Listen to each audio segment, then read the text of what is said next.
Having, especially your first child, it is such a switch in how you view yourself. Suddenly, your entire focus is being mom. It's this constant fear almost of like, am I doing the right thing? Am I doing it right? Like, am I gonna mess this kid up? They don't come with a handbook. Am I doing the things I'm supposed to do to give them the best start? You're so concerned and wrapped up in being a good parent and being a good mom that you lose what made you, you. That's Erin. She's our protagonist on this Body Odyssey. Pregnancy was not kind on my body. I was on bed rest for a while and I had preeclampsia and there's a whole slew of just wasn't my deal. I wasn't good at being pregnant. Erin's a mother of two, high school chemistry teacher, great sense of humor. I tend to be a pretty private person as I sit here on a podcast. If any of Erin's students are listening, you're lucky to have her. But Erin was not so lucky when it came to having her own children. Pregnancy is no joke. Like dealing with postpartum hormones and everything, I was coming in at 200 pounds, which is not where I wanted to be and not where I should be for my height. Difficult pregnancy, the exhaustion of delivery, then months of sleep deprivation that comes with a newborn, and in Erin's case, substantial weight gain. But more significantly, a deepening internal feeling of being weighed down. And I wasn't healthy and I wasn't feeling right about myself and all those things. So I was looking for something to get, just first of all, to be healthier and some time for me, some time that wasn't about the kids and wasn't about any of that. I can acknowledge that now that dealing with postpartum was part of my journey through that. Yeah. This is My Body Odyssey, a podcast about the rewards and challenges of active lifestyle. I'm Robert Pease. Special thanks to Erin for helping bring awareness to the important topic of postpartum depression. And I'm Valerie Wences. Today we'll be exploring all the angles of postpartum depression, including the potential benefits of activity and exercise for new moms. Postpartum affects millions of women each year. CDC research shows about 1 in 8 women experience depression after giving birth. It's more widely recognized, discussed, and treated than a few decades ago, but still not nearly as much as it should be, given its prevalence and impact on mothers, couples, and kids. New moms need to take time for themselves. In Erin's case, that turned out to be finding some mom on the run time. My friend Janet had signed up for a 5K. She's like, you should train and you should do this with me. Let's go back to where we first met Erin, at the finish line of the Mainly Marathon in Sanford, Maine, back in 2019. This was a triumphant moment for Erin. She just completed her first marathon, something that seemed unthinkable 2 years earlier during that difficult pregnancy. My body wasn't good at being pregnant, and my body wasn't good at breastfeeding either. So when I was feeding my son, if I tried to start exercising too much, my milk supply would plummet, and it just wasn't, I couldn't exercise and feed him. So once I weaned him after he was a year old, that's when, my husband and I sat down and I said, I need to do something. I need to get back to me because I was never an overweight person. And I was at that point, and I wasn't healthy. Starting down that running path, Erin had the support of her husband, an important nudge from her friend and fellow teacher, and the guidance of a running app. So I downloaded an app, one of those like couch to 5K things, and I started there. And I started walking, and I was horrifically slow, but I got up and I did it. And my husband is wonderful, and we found the time to let me do it. So at the end of the summer, I ran my first 10K. And again, my time was abysmal for where I am now. I was just happy to do it, happy to have done it. Happy to have done it. In other words, Erin's mood is elevating as she becomes a more regular runner and accomplishes her goals. And with some success at shorter distances, these goals became more ambitious, again, with the help from her fellow teacher and running partner. And then my friend who's out running now said, I have an idea and I think you should come with me. I was like, please tell me more. So she said, I'm going to do a marathon because this is her first as well. I said, well, that's fun. Good luck. Cheery on. Good job. And she's like, you should come with me. I was like, hard no, not going to happen. But she talked me into it. She's very good at talking people into stuff. Then the really hard work began, including a serious change in diet. I talked to my doctor about it, and we came up with a plan where I was running for athletic activity. I also did a keto diet for about 6 months, which is a low-carb, high-fat, high-protein diet. And again, that's a commitment because you have to track everything, and that's really hard. So I did that about 6 months, which got me closer to where I wanted to be. And the more weight I lost, the easier it was to run too. You know, when you first start out, it's a lot of body mass to be hauling. But learning how to, so once I started seeing progress, that just motivates you to do it more. Progress fuels more ambition, but that running app kept Erin from doing too much too soon. Before, whenever I had tried to run longer distances, I would go too hard, too fast. And then the next day, I would hate my life. And I would be like, why do people do this? This is terrible, blah, blah, blah. So for me, I needed something to tell me to slow down and to break it into more manageable training. Sure, the running app helped Erin make steady progress when out on her runs, but it wasn't always easy getting out the door for those runs. At the time, I had 2 really small kids, and it was, you lose yourself for a while. It's hard to be anything more than mom. So for me, getting into running, the running part of it at least, was really more about finding something that was for me and just for me, that I could get out and put time and effort into something that was putting me first. There are times when you're going to walk out the door and your kid is going to be crying behind you. He's fine. He's with dad. Nothing bad is going to happen, but mom guilt is hard. That impacts your training sometimes too. We spoke with Dr. Shoshana Bennett, or Dr. Shosh, as she likes to be called, about that mom guilt. Often it is difficult, again, with a myth of motherhood of baby always comes first, children always come first. We need to get rid of that. She's a licensed clinical psychologist who in 1987 founded Postpartum Assistance for Mothers. She's also a former president of Postpartum Support International. And she's personally struggled with postpartum depression. I mean, obviously, do we need to focus on our children and their needs? Yes, but you're taking care of yourself for your children. Erin did push past that mom guilt, learning in the process that taking care of herself meant taking care of her whole family. Santa Claus also played a role in keeping Erin on track. He brought the essential present for anyone running through the winter in Erin's home city of Buffalo, New York. I hate running on the treadmill, but we had to. We got a treadmill, especially when I signed up in November. And it was like, well, I'm going to have to train in January, so treadmill's going to have to happen. So that was my Christmas present. I have my Nordic track in the basement. And for those warmer winter days of 20 degrees and up in Buffalo, she also had the appropriate running attire. So I have the craziest Under Armour, 4K base layer stuff. I mean, this is the kind of stuff that you take when you're going to go climb Mount Everest. So I have that. And then I do have spikes. Moose tracks? What do they call them? That do slide. Yak tracks? Yeah, those ones, yak tracks. I do have those. I try not to run when it's ice though, because I have absolutely bitten the ground. But the most important ingredient for Erin may have been her own tenacity in biting that frozen ground or hitting some other wall, but pushing ahead and continuing to train, which she did right up to the finish line of her first marathon, where we first spoke to her. So as hard as it can be and as much as you might struggle to get out there, at the end of it, when you're done and you have that rush of adrenaline and serotonin or whatever, you feel wonderful. You feel great. Right now, I feel great. I definitely need a shower. I'm sure I'm stinky. I apologize to everybody. And I definitely, I'm probably going to be hurting a little bit tomorrow, but, you feel like you took over the world and you feel like you did something with your day. It's noon-ish. And I can say I ran 26.2 miles this morning. Wow. So. Wow.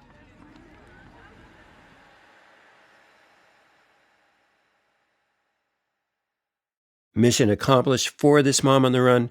She stuck to her diet and training over that year and a half. She finished her first marathon. But most importantly, her mood and confidence improved. Erin had a lot of things going for her in meeting that challenge: her supportive husband, her insistent and persuasive friend, her own tenacity. So we wondered, is this a unique story? Or are there other moms and dads on the run out there with similar odysseys? We played some clips for Dr. Mark Stoutenberg of Temple University. He designs exercise and specifically running programs for public health. Yeah, I mean, that was my typical person in our running program. There's just so many people that came out. Like, we were not elite people I worked with. It was people exactly like that. I mean, we had a plethora of high school teachers, and then the word would spread, and a friend would tell another friend, and they would come out. And I just think there's a lot of things to hang on to with what she said. Is one, the husband providing the social support, the friends providing a different type of support, the technical support from the app. Like, all these things are really crucial to actually, helping her stay on path. And then once folks kind of adopt this healthy lifestyle, it really becomes addictive. In addition to the external support she received, Erin was also conscientious about setting goals, scheduling runs, and tracking progress. But for me, at least, I needed a goal. I needed a deadline. I needed a day and a time that I could point to and say, you better be ready because this is coming on that day. So for me, signing up for that race was such a huge first step. And then training for it every time I finished a workout, and I had this whole, training rubric spreadsheet situation, I could cross off the day. And I felt such a sense of accomplishment. Like, I'm one step closer to doing something that's just for me. But it was having that epiphany of, if I keep doing what I'm doing, nothing's going to change. And I knew I wasn't happy with where I was. Setting goals and tracking progress, are these key elements in battling postpartum? We reached out to Dr. Shosh for an expert viewpoint. That's the key. Each person needs a plan that is well suited for that personality, for their functioning level, etc. So the take-home message to your listeners shouldn't be, I have to run a marathon in order to beat postpartum depression. It should be, find something where not necessarily a huge project, but on a daily basis, or there could be a bigger, more long-term project. It could be cleaning the garage. That's going to give them a great satisfaction. After that initial finish line interview in 2019, we didn't speak with Erin for another 2.5 years. And it was a rough 2.5 years for all of us. The COVID years, the outbreak, the quarantine, then variants and new outbreaks. We wondered how she was doing, and we worried a bit too. Depression does have a high rate of recurrence. Lots of people gained back lots of weight during COVID, and healthy habits like running were made so much more difficult, especially for parents of young kids. But it turned out Erin had come through COVID in seemingly good emotional shape, if no longer ready to run a marathon. At the time, I was just in survival mode. I think everybody was. And, keeping up with training was not on my radar at all at that point. So I pivoted, and also leaving the house was tough. I have 2 little kids, and my husband was still trying to figure out how he was going to work from home, and I was trying to figure out how to work from home, and we were trying to teach kindergarten remotely. So getting out for runs was not going to work. So I didn't really run in 2020 much. And then last winter, when it looked like a lot of the races that had been postponed were going to start to run again in spring of 2021, I signed up for another half marathon, again with the same group that I did my main marathon with. And how about any kind of app? You credited the app for helping you get started. Mm-hmm. Are you still using apps at this point, or you no longer need them? It depends on my mood. I still do occasionally. I pull out the same app that I used to do my original training, just to get intervals, because I find that really works well for me. Where it's you run for 5 minutes and then you walk for 2. And I'll use those types of things, to kind of, first of all, to pace myself, but also I'll do sprints then, where maybe the first 5-minute interval of running, I'll try and run at a faster pace than what I would do, a half marathon at. We asked Erin what her biggest challenges were during this period of remote teaching and 24/7 parenting. It's time, right? There's never enough time to do anything. But so finding that time and making it a priority was definitely a challenge, especially with, I think I spoke about this the first time we talked, that mom guilt of leaving your kids, and they're fine. They're beyond fine. They probably don't even know you're gone half the time. The importance of being able to leave kids for the sake of kids is very much confirmed by Dr. Shosh. What I help my clients do is change the self narrative, so they're patting themselves on the back as they walk out the door with their kid trying to hold on to their leg. They're saying, good for me, good for me, good for me. This is what good mommies do. I'm recharging my batteries. I mean, this is the only job where breaks aren't mandated by law. I mean, if we don't set them up, they don't happen and we get depleted. And depletion leads to depression. In Erin's case, with less time to run and more obligations at home, mom on the run became mom on the Zoom. I couldn't leave the house because I had to stay home with my own children. So we set up this situation where there were, basically Zoom workouts. So every morning at 9:30, we'd log into Zoom and there would be 15 to 20 of us and someone would lead a workout for half an hour, 45 minutes, whether it was, resistance bands or just using your own body weight. We were using soup cans, anything in the house, right? I was doing push-ups with my son on my back. The dogs are all, we were making it work with what we had, but it was a really special group of people. And I do still talk with them. That's awesome. So it's kind of like goat yoga, but without the hooves, I guess. Yeah. We were doing anything we could, bicep dips using chairs and people's counters were breaking. It was a laugh. And that's the most important aspect of this body odyssey, the behavioral journey from depression to the ability to laugh again, even during the stress and uncertainty of COVID. Like when you have a classroom full of kids on your computer screen and a couple of your own kids Zooming or possibly Zooming around at home. And today, somewhat post-COVID, or at least past the worst of it, Erin is maintaining balance amidst the chaos of parenting, even without daily doses of that runner's high. Like anything, it ebbs and flows, right? There's weeks when there's a month that goes by when I'm really focused and I feel really good about what I'm doing. And then there's another month where life happens and it's been hard. We've lost people in the past 2 years and people have moved and close friends have undergone divorce and every week is different. Every day is different sometimes. So it's squeezing in those moments when you can, even if you're getting up at 4:30 to go for a run or you put the kids to bed at 8:30 and you're down on the treadmill because that's what you need to do.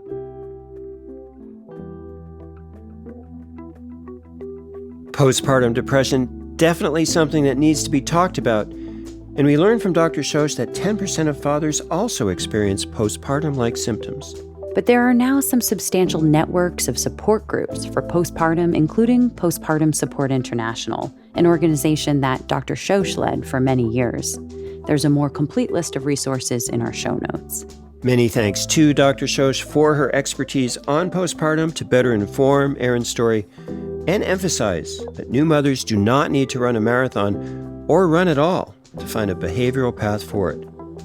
That said, regular activity or exercise can be an important part of the overall plan. Next up on My Body Odyssey, we all know life can be unfair, but isn't it particularly unfair when someone young, fit, and healthy is afflicted with a potentially life-threatening condition that immediately threatens her livelihood? Our protagonist, Jessica, is a respected yoga teacher with graduate degrees in anatomy and physiology, a former Division I swimmer, but she now needs to be cautious demonstrating even the most basic yoga movements. Because at this point, I was young, I was healthy. So then I got the ultrasound and then they did my left arm. They're like, we just want to be able to compare. And then I went into the waiting room and the doctor came back and he's like, you do have a blood clot. But yeah, I was just like, what? We hope you'll join us for that episode. If you have an Odyssey you'd like to share, go to our website, mybodyodyssey.com, or find us on social media to send a message or provide some show feedback. I'm Robert Pease. For the rest of the production team, My Body Odyssey is a Fluent Knowledge production. Original music by Ryan Adair Rooney.